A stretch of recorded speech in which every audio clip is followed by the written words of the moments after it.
Alright guys, a quick one. Here, I'll detail how to change screen color on Samsung. So if at the end of this you found this offer informative, please don't forget to like and then subscribe. Now the first thing to do is go ahead and open the settings app on your Samsung phone. Scroll down, locate and click on display. Scroll down the display page until you get to screen mode and then click on that.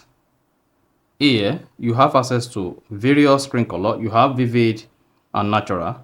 If you have more than this option, then this depends on your Samsung device. Then go ahead and select the green color you want to set here. So if you want to go with vivid, choose vivid, and then you should see the white balance. You can now come here, adjust your white balance. At the same time, you can come to advanced settings. Then adjust the color of the screen. And once you're good, hit the bar button. And that is it. So if you go back to your screen, you should see the screen color changed.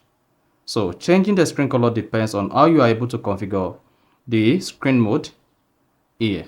So that is it. So that is basically how to change screen color on Samsung. So if you found this offer informative, please don't forget to like and then subscribe.